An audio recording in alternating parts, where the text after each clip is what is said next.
जय श्री राम।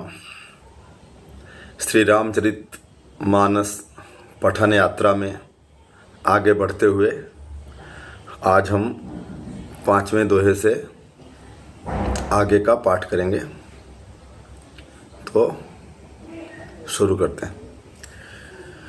भलो भलाई पैलहै लहै निचाई नीचु सुधा सराहिय अमरता गरल सराहिय मीचु खलय घय गुण साधु गुण गाहा उभय अपार उदधि अवगाहा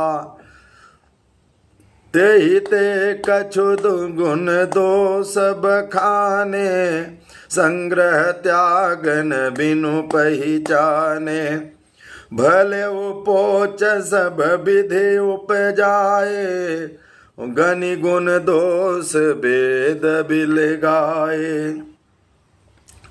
कहई वेद इतिहास पुराना विधि प्रपंच गुण यव गुण साना दुख सुख पाप पुण्य दिन राति साधु असाधु कुजाति सुजाति दानव देव ऊंचयरु नीचो अमीय सुजीवन माहुर मीचू माया ब्रह्म जीव जगदीशा लक्ष्य लक्ष्य रंक यवनीसा काशी मग सुर सर क्रम नासा मरु मारव मई देव गवासा सरगन रग अनुराग विरागा निगमागम गुण दोष विभागा जड़ चेतन गुण दोषमय विश्व के निकरतार संत हंस गुण गहि पय परिहरि बारि बिकार अस विवेक जब देई विधाता तब तजि दोष गुण मनुराता काल स्वभाव करम बरियाई भले वो प्रकृति बस चुकई भलाई सो सुधारी हरि जन जिमिले ही दलि दुख दोष बिमल जसु देहि खलउ करहि भल पाई सुसंगु मिटई न मलिन स्वभावय भंगु लख सुबैस जग बंचक जेऊ बेस प्रताप पूजियहि तेऊ उगरहि अल्तन होई निबाहु काल नेमि जिमि रावण राहु किए कुबेसु साधु सन मानु जिमि जग जाम मंत्र हनुमानु हानि कुसंग सुसंगति लाहू लोकहु वेद विदित सब काहू गगन चढ़ई रज पवन प्रसंगा की चही मिलय नीच जल संगा साधु असाधु सदन सुख सारी सुमिरहि राम देहि गनिगारी धूम कुसंगत कारिक होई लिखिय पुराण मंजु मसि सोई सोई जल अनल अनिल संघाता होई जलद जग जीवन दाता ग्रह भेषज जल पवन पट पाई कुजोग सुजोग होई कुबस्तु सुबस्तु जग लखई सुलक्षण लोग सम प्रकाश दुह पाख महु नाम भेद विध कीन शशि शोषक पोषक समुझे जग जस अप जस की दीन जड़ चेतन जग जीव जत सकल राममय जानी, बंदौ सबके पद कमल, सदा जोरि जुग पानी। देव दनुज नर नाग, खग प्रेत पितर गंधर्व, बंदौ किन्नर रजनिचर, कृपा करहु अब सर्व। बड़ा ही सुंदर विषय है।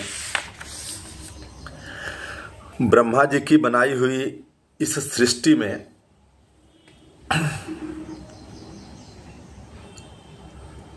सब कुछ उपलब्ध है। दुष्टों के पापों और अवगुणों और साधुओं की गुण कथाएं दोनों ही अपार और अथाह हैं। इसी में से कुछ गुण दोष का वर्णन गोस्वामी तुलसीदास जी ने किया है, क्योंकि जब तक हम जानेंगे नहीं तब तक पहचानेंगे कैसे। हमें अपनी स्वयं की मन स्थिति के अनुसार गुण और दोष में से जो अच्छा लगे वो ग्रहण करना है। सद्गुरु मिल गए तो सद्गुण ग्रहण करेंगे। भले और बुरे सभी ब्रह्मा जी के पैदा किए हुए हैं, पर गुण और दोषों का विचार करके वेदों, पुराणों, इतिहासों में यह लिखा गया है। अपने अनुसार उनको चुने। दुख सुख, पाप पुण्य, दिन रात, साधु असाधु, सुजात कुजाति, दानव देवता, ऊंच नीच, अमृत विष, सुजीवन सुंदर जीवन, मृत्यु, माया, ब्रह्म, जीव, ईश्वर, संपत्ति, दरिद्रता, रंक, राजा, काशी, मगध, गंगा जी, कर्मनाशा, मारवाड़ मतलब मरुभूमि से है, मालवा जहाँ हमेशा हरा भरा रहता है, संत, कसाई, स्वर्ग, नरक, अनुराग, वैराग्य, ये सभी पदार्थ ब्रह्मा जी की सृष्टि में रचित हैं। वेद शास्त्रों ने उनके गुण दोषों का विभाजन किया है। विधाता के इस जड़ चेतन विश्व को गुण दोषमय रचा है। सभी न तो सद्गुणों से भरपूर हैं और न तो सभी दुर्गुणों से परिपूर्ण हैं। तो गुण और दोष हर जगह कुछ न कुछ है। किंतु संत रूपी हंस, सद्गुरु रूपी हंस दोष रूपी जल को छोड़कर गुण रूपी दूध को ही ग्रहण करता है। तो सद्गुरु की शरण में जाने से गुणों और दोषों की पहचान होती है। विधाता जब इस प्रकार का हंस सा, मतलब पानी और जल और दूध दोनों को अलग अलग करने का विवेक देते हैं, तब दोषों को छोड़कर मन गुणों में अनुरक्त होता है। काल स्वभाव और कर्म की प्रबलता, समय के प्रभाव से और कर्म की प्रबलता से भले लोग भी माया के वश में वशीभूत होकर कभी कभी चूक कर जाते हैं। भगवान के भक्त जैसे उस चूक को सुधार लेते हैं और दुख दोषों को मिटाकर निर्मल यश देते हैं, वैसे ही दुष्ट भी कभी कभी उत्तम संग पाकर भलाई कर देते हैं, परंतु उनका सज्जन के संग होके भी मलिन स्वभाव जो है ना, वो मिटता नहीं है। मिटे न मलिन स्वभाव अभंगु। दुष्टों का जो दुष्टता वाला स्वभाव है वो कहीं न कहीं अंदर रहता ही है, और सज्जन कितना भी दुर्गुणी हो जाए वो कहीं न कहीं उसके मन में सज्जनता रहेगी ही। बहुत बढ़िया चौपाई लिखा है गोस्वामी तुलसीदास जी ने, मुझे बहुत अच्छा लगता है। लखि सुबेश जग बंचक जेऊ, बेस प्रताप पूजिय तेहू, और उघर ही अंतन हो ही निबाहू, काल नेम जिमि रावण राहू। अच्छा वेश, अच्छी वेशभूषा देखकर, थोड़ा सा क्रीम पाउडर लगा के अच्छी वेशभूषा देखकर लोग सज्जन समझ लेते हैं ना। अच्छा व्यक्ति समझ लिया जाता है। तो जो समाज का द्रोही है उसको भी महत्व मिलता है, लेकिन जैसे ही उस वेश के अंदर छुपा हुआ चरित्र बाहर आता है वैसे ही फिर जो होता है, रावण भी माता सीता का हरण करने के लिए साधु वेश में आया था। माता ने सम्मान के साथ भिक्षा देने की कोशिश की, लेकिन अंत में उसका वेश उजागर हुआ, जो अंदर छुपा हुआ चरित्र था उजागर हुआ। कालनेमी बजरंगबली का रास्ता रोकने के लिए साधु के रूप में आया। जैसे ही बजरंगबली को पता चला, जब तक साधु के रूप में था तब तक तो उनने उसका पांव पकड़ा, लेकिन जैसे ही समझ में आया कि ये कौन है तो फिर उसका अच्छे से दंड दिया। इसी तरह से राहु देवताओं का वेश बनाकर देवताओं के शिविर में घुस गया और अमृत पान कर लिया, लेकिन फिर बाद में उसका भी अंत बुरा हुआ। हालांकि अमृत पिया था तो अमर है, 2 भागों में हो गया। तो आप अच्छा वेश बनाकर बाहर सम्मान तो पा सकते हैं, लोगों के बीच में सम्मान तो पा सकते हैं, लेकिन असली सम्मान तभी होता है जब चरित्र अच्छा हो। किए कुबेसु साधु सन्मानु, अगर सज्जन व्यक्ति कुबेश में भी है, उसका वेशभूषा अच्छा नहीं है, उसकी शकल सूरत अच्छी नहीं है, उसका कुल गोत्र अच्छा नहीं है, लेकिन अगर वो सज्जन है तो उसको भी तो सम्मान दिया है।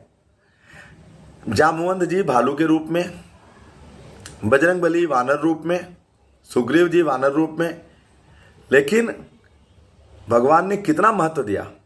जामवंत जी को मंत्री बनाया, बजरंगबली को प्रमुख सेनापति बनाया। अमर है बजरंगबली। राम जी का सुमिरन करने के लिए बजरंगबली से होके ही जाना पड़ता है राम जी के पास पहुंचने के लिए, है ना। तो आपकी वेशभूषा बहुत आवश्यक नहीं है सज्जनता के लिए। सज्जनता चरित्र में होनी चाहिए, वेशभूषा से तो क्षणिक मिलता है कुछ न कुछ। धुआं जो है पवन के संग धूल भी आकाश में उड़ जाती है। धूल जो जमीन पर पड़ी हुई धूल रहती, किरकिरी बन के हवा के प्रसंग से उड़ जाती है, ऊंचाई मिल जाती है। कभी कभी संगत के कारण ऊंचाई मिलती है, लेकिन वो धूल क्या काम करती है, किसी के आंख में पड़ के कष्ट देती है। और बाद में जब हवा शांत होती है, जब सद्मार्ग उसका छूटता है, जब सच्चे मार्ग की संगत छूटती है, तो वो फिर से नीचे बहने वाले, जमीन पर बहने वाले, नीचे की ओर जाने वाली जल के साथ में आके फिर से कीचड़ ही बनती है। धुआं किसी चीज के जलने से कुसंगत बस कालिक हो जाता है, लेकिन वही कालिक सुसंग में पड़कर, किसी सच्चे व्यक्ति के हाथ में आकर, किसी ज्ञानी व्यक्ति के हाथ में पड़कर उसी कालिक का स्याही बनाया जाता है और उससे ईश्वर के गुणों की व्याख्या लिखी जाती है। पढ़ने लिखने के काम आती है, लिखने के। हमने भी स्याही से लिखा है। हमारे समय में तो बॉल पेन वगैरह था नहीं, कम ही था, हमें अलाउड ही नहीं था। तो यह पूरा संसार जो है, ग्रह, औषधि, जल, वायु और वस्त्र, ये सब भी कुसंग और सुसंग पाकर संसार में बुरे और भले पदार्थ हो जाते हैं। चतुर एवं विचारशील पुरुष ही इस बात को जान पाते हैं। महीने के दो पक्ष होते हैं, कृष्ण पक्ष, शुक्ल पक्ष, दोनों में बराबर उजाला होता है। एक में चंद्रमा की स्थिति बढ़ती हुई रहती है और एक में घटती हुई। शुक्ल प्रतिपदा के दिन चंद्रमा बहुत थोड़ा सा दिखता है और कृष्ण प्रतिपदा के दिन पूर्णिमा से थोड़ा सा ही कम दिखता है ना। तो चंद्रमा का प्रकाश दोनों पक्षों में समान रूप से रहता है, लेकिन एक में चंद्रमा की स्थिति बढ़ती है और दूसरे में स्थिति घटती है। तो इसी तरह से यश और अपयश दोनों हैं। एक आपके सम्मान को बढ़ाता है, दूसरा आपके सम्मान को घटाता है। जगत में जितने जड़ और चेतन जीव हैं, सबको राम में जानकर मैं उन सबके चरणों कि सदा दोनों हाथ जोड़कर वंदना करता हूँ। गोस्वामी जी लिखते हैं, जितने भी जड़ चेतन हैं, सिय राम मैं सब जग जानी, करूँ प्रणाम जोड़ जुग पानी। सारे संसार को श्री राम मैं मानकर मैं दोनों हाथों से वंदना करता हूँ। देवता, दैत्य, मनुष्य, नाग, पक्षी, पितर, प्रेत, गंधर्व, किन्नर और निशाचर, सबको मैं प्रणाम करता हूँ। अब सब मुझ पर कृपा करिए। तो बोलिए श्याम रामचंद्र की जय। फिर से मिलते हैं अगली बार। तब तक के लिए नमस्कार। जय श्री राम।